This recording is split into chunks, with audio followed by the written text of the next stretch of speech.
Will Onuoha. I am the Assistant Commissioner of Boston Inspectional Services, Housing Division. Good evening, Councilor. Good evening, State Representative Aaron. In any event, I just have a very quick presentation to give to you. I know it's dinner time, so I'm going to make it as quick as possible. If you don't throw tomatoes at me, by the end of it, I'll probably become your best friend. Here it is. All right. So, by July 1, if you are a property owner, or you own rental property, or you work for a management company, or you are a management company, all rental property in the city of Boston has to be registered. You've probably received some kind of notice from me, some kind of paperwork, some kind of handout, something notifying you if you own rental property that you have to register this property by July 1. It was part of a city ordinance that went in 2013. It was amended by Mayor Walsh in 2014 that requires all rental property to be registered and inspected over the next 5, or inspected after it's been registered within the date it registers and the next 5 years. So, the city doesn't presently invoice for this kind of thing. We are working on it. Registrations must be, you can complete them online, but right now we're asking people to come in person and complete these registrations. And that's because we're in the process of reworking our website. Some of you, if you've tried to register before, you've probably run into some problems on the website. We've had many landlords who have come in and have had some issues with this, and so we're in the process of revamping it. The issue is if you don't register your property, there's a $300 fine that's attached to it. And once these fines go out, I cannot rescind them. So if you haven't received notice from us and you own the rental property, you've got to come into 1010 Mass Ave and see us as soon as possible. I've been working with the councilor's office, and on some of this, he has sent people in to come and see us, and we've worked with them. You know, it's $25 per unit, per rental unit, if you've registered, and then it's $15 for the renewal. And how this works is, if you haven't registered or you own property before 2013 to date, and you haven't registered, you have to pay $25 for the initial registration per unit. Then it's $15, and even if you haven't paid since then, you're going to owe in arrears. So the fines accrue, and you start getting up to about $300 a month if you haven't registered. So if you haven't heard from us, that probably means that it's in the pipeline and it's coming your way. So you need to come in and see us as soon as possible. If you were to come in this week or to next week and you haven't heard from us already, we will work with you. We'll get you registered. I have clerks that will be designated to you that will help you register all your rental property, tell you what's owed, what isn't owed, and we'll work with you. But if you haven't, if this doesn't happen and these fines go out and they don't happen by July 1, you know, it's game over. So, please. I have a question about owner-occupied property. Good question. I think I can answer that. Oh, if it's owner-occupied and it's 6 units or less, you have to register the property, but you don't have to pay any of the fees. Okay, so if you live on the property and it's 6 units or less, do not have to pay fees, you just have to register. That's all. But if you don't live on the property, then obviously you have to register each unit, and it's $25 per unit for the first, the very initial registration. If you owe back years up on to 2013, it's $15 per unit for each year in arrears. Can you tell us what the reason is why you put to this? So, I'm going to make life a little easier. I know there's a lot to remember, so I'm going to start here. I'm going to pass this around, because everything I just said is right here, but go ahead. What's the question again? Jason. Why did the city implement this policy? Okay. So the city did this to make sure that all rental property in the city of Boston meets the minimum standards, at least, of the state sanitary code, to make sure if you're living in a rental unit where you're renting a rental unit to someone, that at least it's clean, it's safe, and it's sanitary. Okay, I have a question again. So I registered, I paid $100. $100 came back. So do I have to renew as an owner or not? Is it rental property? It's owner-occupied rental property. Okay, so all you have to do then is just renew. But I haven't received anything that told me to renew. Okay. So how we're doing this is we're sending it through your water bills. So if you, obviously, if you're a property owner, you usually get a bill from water and sewer, Boston Water and Sewer. And we're sending it through that. We're now working with the assessing department to make sure that we send it so because I think quarterly, the assessing bills come out, right? Quarterly. So that notification is also inside of that. And if we come to your, say we come to your address and we see we haven't heard from you, we're sending you information or an invoice to your place of address that we have listed that says, hey, property owner, we haven't heard from you, you owe X amount of dollars for registration or for renewal, please get in contact with us. You have 30 days to do this before fines go out. And what's the deadline on that? July 1. So we have a 4-family, but the other 3 units are occupied by our children. Is it rental property? It's established rental property. So then all you have to do is register it and you don't have to pay the fees. Meaning you don't have to pay the $25 fee or the $15 renewal fee. And where does the renewal fee or the fee go to? What is the use of that fee? Is that just overhead for establishing this? What does the city use that fee for? I really don't. I'm not sure if fee that's attached. Do you come out to inspect the unit? Yes, we do come out to inspect the units. So if you've registered your property, that's just a very good question. If you've registered your property sometime between the day you register and over the next 5 years, that property has to be inspected. We have a database that what it does is that it's just going to randomly select you at some point to have your property inspected, which it will. And when we select you to have your property inspected, the way this works is you can have ISD inspect your property, and it's $50 per unit for one. If you have a 1 to 3 family, or if you own 1 to 3 units, it's $50 per unit. 4 units and up is $75 per unit. Now, you can use what is called our third-party inspectors. They're all listed on the City of Boston website in case you don't want to use the ISD. We have about 13 or so third-party inspectors, which are companies that ISD has trained how to do inspections the way ISD would like them done, so to speak. And they can do the inspection for you. If you have, say, Section 8 tenants, and they're either BHA or MBHP tenants, what happens is those properties are inspected every single year by those organizations, which are our sister agencies. And all you have to do is bring in that inspection and just pay the $15 filing fee. What did they inspect? So they come to your property, what are they inspecting? Inside your property, outside your property, your roof? So when we come inside, yes, we inspect the inside of the unit. Make sure the inside of the unit is safe, it's habitable, it has working smoke detectors, it has windows that close, it has no life safety issues, working carbon monoxide detectors, it's clean, those kind of things, all the things that are basic to just human life safety. So if you're owner occupied less than 6 units, you still have to pay the $50 per unit? No.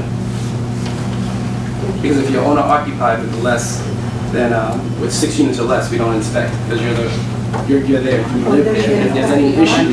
But how this works though is, just because you're owner occupied, or we do inspect you at some point between now and the next 5 years, if ever any time within those next 5 years, ISD is called to your property, say your tenant says, hey, I have a broken faucet, my landlord won't fix it, we will come out and we will do an inspection.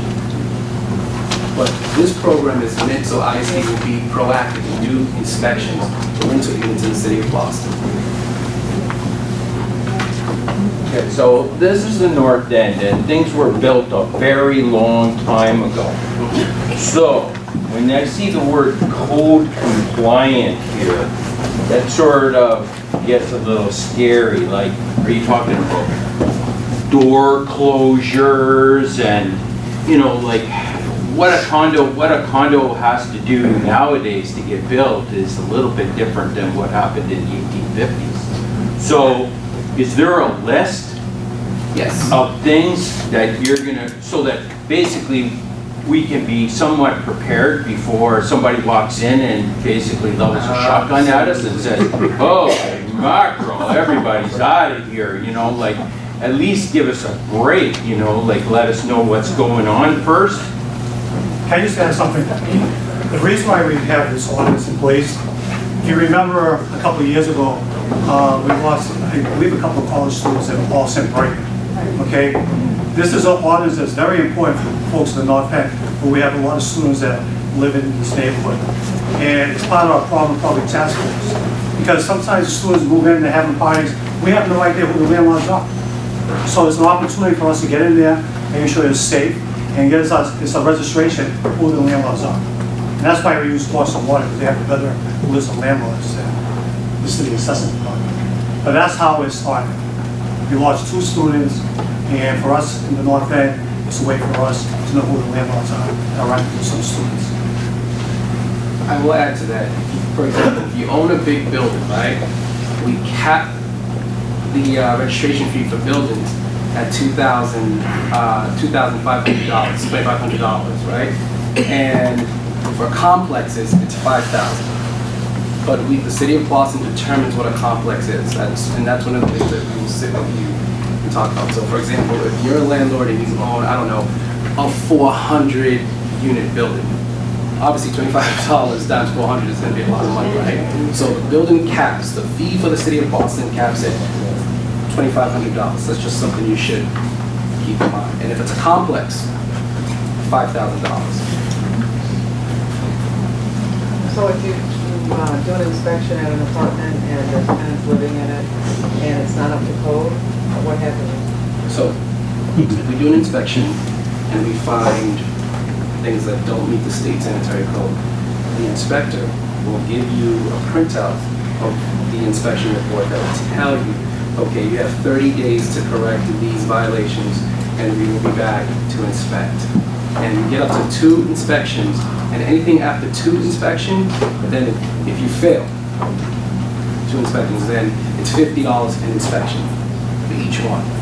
And the person the tenants can stay in the apartment? Yes, before we come in, one of the things we ask you to do is have your tenants sign a consent form, because IC cannot come into your rental property or anyone's rental property really without your tenant giving us permission to enter.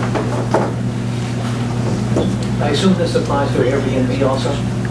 No. I hope. No, there's a couple. No? Not yet. It was likely, right? They will. Yeah, they might. What's the total estimated revenue that will be generated by the registration? What do you mean?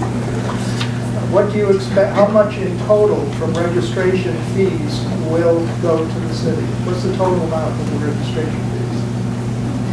If we were meeting. Because I assume the registration fees were established in order to pay for the program. So you should know how much you're getting to pay for the program. Now, how much do you think you're getting from all of the registration fees? I really couldn't even estimate that right now. I would have to give you, I'd have That's okay. to look at an algorithm and give you that. My point's been made. Well, please understand that this is not the city's. Well, but that's a different fee, right? What? The inspection fee is a separate fee. So the inspectors would be paid from that revenue, not from the registration. Right? The registration and the inspection are under the same ordinance. Program, I know. CBC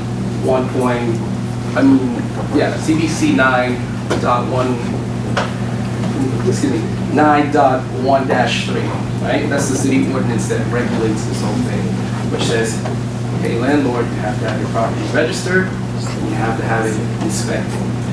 So registration and inspection are 2 different things. They do fall under the same ordinance, but they're 2 different things. Right, and 2 different fees. Yes, correct. And we're going to have to wrap up, but I have one sort of final question. I hear that this is a very well-intentioned program, what Sal said about the reason for it, no one can argue. But one of the things that I'm also, a lot of questions, a lot of confusion, and a looming July 1st deadline with, computer systems that don't work and a lot of people, what I'm concerned about, I think what I'm hearing is, there are going to be some people come July 2nd that still will not have heard of this. And so my question to you is, particularly for a neighborhood like ours, filled with small owner-occupied buildings, but people who can still be hit with a fine if they don't comply, even if they don't get hit with the fees, what kind of program are you going to have to, as you bring this program up, to not hit the people hard? Because they could get hit hard, and I think then people will not be your best friend. So that's what we're trying to prevent. So what I am doing, and what the ISD team, the housing team is doing, we are going around to community meetings. We're really having a very grassroots approach to this, because this has been going on since 2013, and we do recognize that there's a lot of landlords and property owners that don't know about this ordinance, or maybe don't understand this ordinance. And the owners, the onus is on you as a landlord, but we do recognize that there's some confusion with it. So what we're doing is we're going around as best as we can to educate neighborhood groups, civic associations, working with the city council, everywhere, to just get the word out, to launch this sort of campaign, so to speak. If you do get a fine and you want to dispute it, we do have a mechanism for you to dispute it. You come into ISD, you fill out a hearing request form. Our hearings are usually the third Thursday of every month.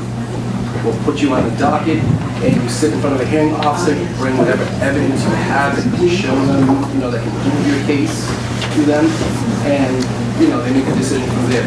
We are not the hearing officers. There's a totally separate city department that does the hearings, so that way it's fair. We're not judge, jury, and execution.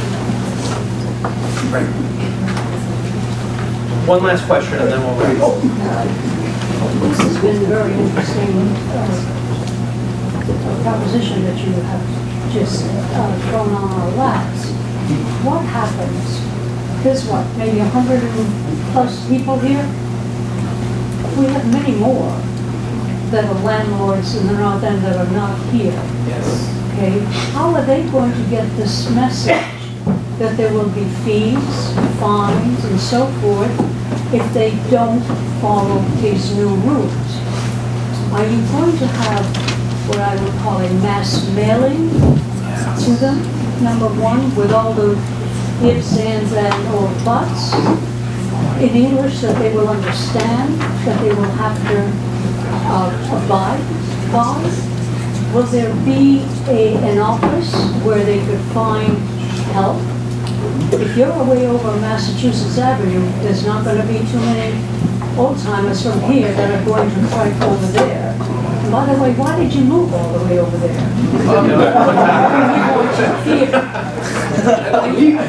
Inspectional services, at least since I've been alive, has always been at 1010 Mass Ave, or best of my knowledge. I have a very strong suggestion for you to bring back to your leaders, that there should be a local office here, maybe once a week or once every 2 weeks. There is. Okay, let me finish then, and then you can inform me. And the point is, and they could have it right in the public library, Austin, we have a wonderful library. They're very open to having a section set off for some of this activity. We have several buildings here which are for the community. We let you have the last question, but we can't let you filibuster. Okay. This is a very important point. Okay. Because we're here, we're getting this information, we can act on it. I'm thinking of all my other friends, landlords, on Endicott Street. I'm the only one that's here. And there's a few hundred. Absolutely. Well, So the point is, how do you get the message to them? Okay, so here's what we're going to do.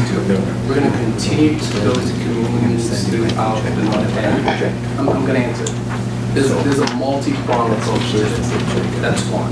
The second thing we're going to do is continue to work with the council's office to get the word out, because again, council has sent quite a few people to us saying to work with them and to get them situated. The third thing is, there was a city hall to go truck, which is, the city hall on wheels truck that comes, to every neighborhood. So we have part of our housing team who will be accompanying them, right, for the next couple of months. And you can just get to the truck and you can register right there. They'll register you, they'll get your properties, they'll take, as long as we have your information and we're working with you, you're going to be in good standing. But if we don't hear from you, that's where the problem lies. We've got 2 voting items, so I'm going to have to cut it off here. One of the things that I want to do is I want to thank you for coming forward. I want to make sure that any written materials that you have, if you can make sure to get them, electronic links is particularly, because what we'll do on our website is we'll make sure that we link to whatever pages that work that you got on your side, and that would be very, very helpful. And we'll try to get the word out locally as to what's going on. But I do take the points made by many people, and that is there is a huge opportunity for blindsiding, and on July 1st, you are likely going to look. Victor and I sort of do zoning and licensing stuff all the time. Yep. This is the first we're hearing of it. And if we haven't heard of it, chances are a lot of people haven't heard of it. And so your communications are probably a little bit behind where it should be for a July 1st rollout. And I'm hoping you guys will consider maybe having a soft rollout that goes into September or November, because it just sounds like the communication's not quite there. So something to consider. And you can't, yeah, right over here would be good. Yes. Just maybe you can take that out and consider it now. Because I think July 1st, you're going to have indigestion. And that's what we're trying to prevent. Yes. Thank you. So thanks.